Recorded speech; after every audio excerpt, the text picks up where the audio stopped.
I'm going to reiterate right now, okay? We don't tolerate non-answers around here, okay? We don't tolerate non-answers around here. Okay, so let's listen to the next voicemail, okay? We have this person stole a golf cart and tried to sell it. Let's just Yo, play this. Goblin, I've got a story. So when I was 16, me and my friend had a night drinking, and we had a genius idea. We had seen a documentary about the barefoot bandit who had stolen airplanes. And me and my friend thought we were going to have a heist. We walked down to the next day we walked down to the golf course next to our house. We stole a golf cart. Fast forward, my friend crashes that shit, and we had parked it in front of his house. His parents are like, fuck this, take that thing away, and went in front of my house, and I'm like, oh shit, like, what am I going to do with this thing? I fucking tried to sell that thing on Craigslist. Shit, man, the cops were there in like 2 seconds, man. They saw that ad so fast. They came to my house, freaking, they almost arrested me, but they were nice and didn't. And I ended up getting off with it because in California. How do you almost get arrested but don't for stealing a golf cart and driving it to your house and trying to sell it? What is the scenario? This guy's got to live in the nicest neighborhood ever, bro. They pulled up to this kid's house, and his dad is like Sylvester Stallone. Like, there's just no way that this kid did this, and the cops just pulled up and just, like, warned him. Like, you shouldn't do that next time, kid. You know? Let's call this guy. If this guy doesn't pick up, I'm saying his number out loud right now. Instagram story, his phone number. Hello? Dude. Yo, you're on the Gobcast. You might be recorded. Not at all. Yo, listen, I heard you stole a little golf cart and fucking did some shit. Fill me in. Yeah, man. It's really crazy to talk to you right now. Been listening to your content for a while, but okay. So to give you some context, this happened like about like a year and a half ago. Okay. And me and my friend, my homie Francisco, right? We had been drinking the night before, and we had seen a documentary about the barefoot bandit. You ever heard of him? I think so, yes. So like there's an island out in Seattle, and there's this dude that he was like kind of homeless, and so he eventually got into stealing airplanes. Oh, yeah, I've heard about this. Yeah. And so me and my friend were like, oh, shoot, like, we got to pull a heist right now. Like, we felt inspired, you know, in, like, the worst way possible. So we were thinking about it throughout the night, and we realized that there was a golf course near us. And we're like, dude, like, we got to go over there and, like, check out the golf carts. Like, what if we had a golf cart right now? Like, that would be the greatest. Because time, we didn't have cars or anything, so we're a bunch of freaking pedestrians, you know, like Anyway, so we walked down the road, which is like a mile, and we go to the golf course, and this course is like, it's like really chill. There's like almost no security there, and we realized that the keys were all the same. So if you got one key, you had the key to everyone. So yeah, so basically we waited for someone to like leave their golf cart. So we took the key and we drove off with that thing, and we just like drove it around and like saying hi to all the golfers. We're like, what up, man? Everybody's like asking us how our day was, and we're thinking like, dude, like we're stealing this thing, and everybody's being so nice to us. It's like pretty crazy. So we eventually found this like construction road, and we like drove through the construction road and then like off the golf course, and we drove it to his house, and we're like, oh my god, like we just pulled like the craziest heist, and we thought we were like the shit in that moment. Little did know we were not. So a couple days go by, and we were trying to like charge it because we didn't have a charger for it. Wait, so hold on. Let me just pause you right here. Of course. You stole this golf cart and then had it for numerous days. Oh yeah, we had it for like probably 3 weeks until we got caught. Oh shit. Okay, all right. So keep going. Okay. So we had been driving around like probably for 3 days. We had just been like doing donuts in the park near our house. Like it was so lit, but like eventually it died. And we're like, dude, like, how are we going to charge this? So we had, like, been getting, like, these, like, car batteries, and we were trying to figure out, or the battery chargers, and we're trying to figure out how to charge this thing. And, like, we were dumb as hell. We don't know how to use these things. You know, we're just like trying to figure out like which end is positive. I don't know.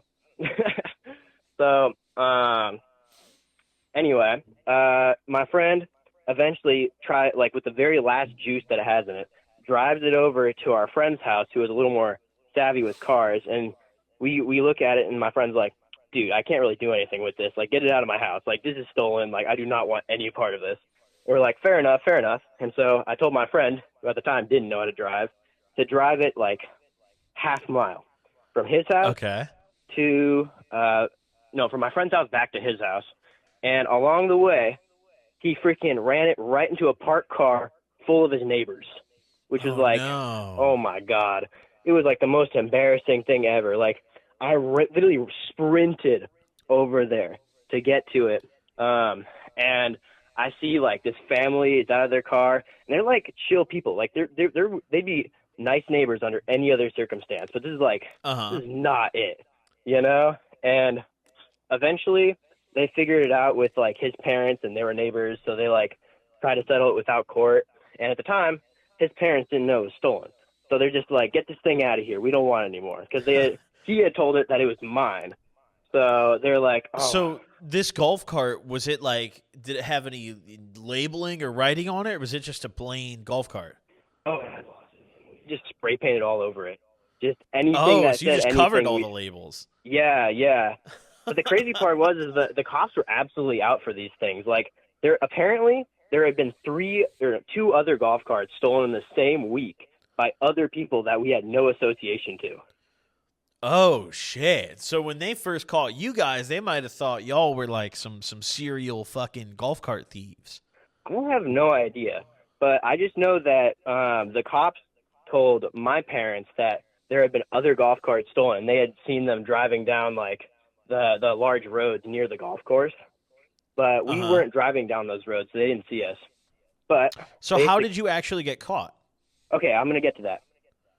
So after it had been kicked out from my buddy's place, he had it towed to my house with our friend's car, and it was parked in front of my house. Like, I had no way to, like, get rid of this thing. And somehow my parents just, like, believed that it was Francisco's, even though I had told Francisco's parents it was mine. So it was just like a whole web of lies that was just falling apart, like, within my hands. Like, this is getting really bad really fast, you know? And so, like, and so me being like an idiot, I'm like, dude, I need to like sell this thing. Like, I need to get rid of this. And so guess where I went to? I mean, fucking Marketplace? I went on Craigslist. It was... All right, that's not a great choice. The worst choice I could have made. And so I put it on, and I shit you not, in less than half an hour after I put that ad up, there was a cop at my door.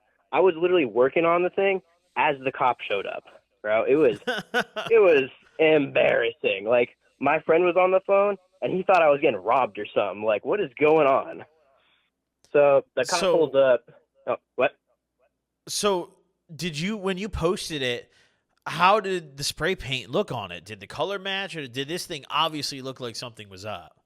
Well, the color matched for the most part, but, like, the paint was not perfect, so I'm assuming that, yeah, you could probably tell it's stolen. Okay. The real thing though, is that these golf carts all look the same. So no matter if it has, like, the labeling or not, it's pretty easy to tell where you have got a golf cart like that, you know? Because they're all, like, manufactured for these golf courses. Okay. So they pull up, and I just confessed to it. I was just like, yep, I did this. Like, they said they had security cam footage of it at the time. It turns out they didn't have security cam footage of us, but the other thieves. But either way, I just said I did it, and they gave me like a little ticket, like for the court service or the appearance, and like 6 months went by, and I didn't get any call back from them. I figured maybe they just forgot, but they definitely didn't. But luckily, I live in SoCal, where they're really nice to first offenders and kids. Oh, yes, they are. Yeah. So I got into a court diversion program, which was like best thing that could have happened for me. Thank God. And so literally all I had to do was these 2 meetings, right? The first one was like with these, there's a guy and a girl, and they just like asked me about what had happened.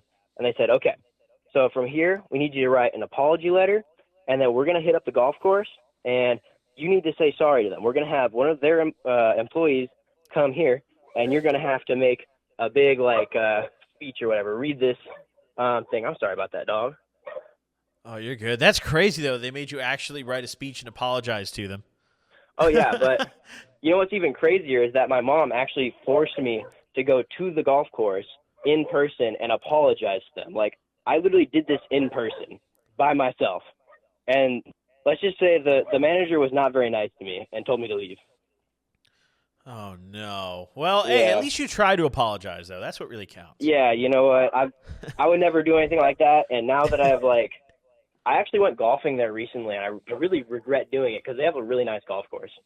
Anyway. Nice. So freaking, like, I don't know, a couple months after that, we have another meeting, and it's like with this old lady that had been robbed by some thieves, and she told her story about, oh, I've been robbed. It's like so scary.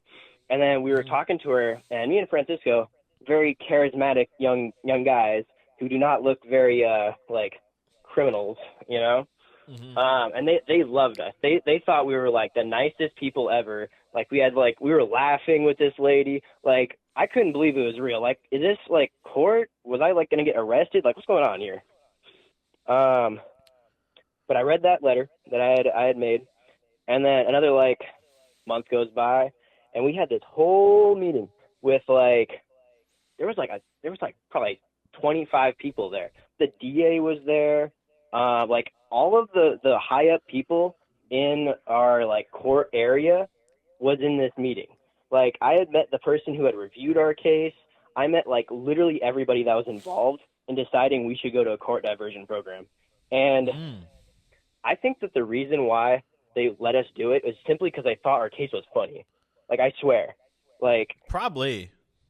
Well, you know, it sounds like you got off pretty easy. It sounds like you got pretty lucky, man. I mean, if you did that, you know, as a ripe adult with a record, you're probably going to jail for a hot minute. Yeah, they were trying to get me with 3 different felonies, which would have been horrific for the rest of my life. Hey, I'm glad you didn't get that, man. You know, hey, I appreciate you for calling in and sharing.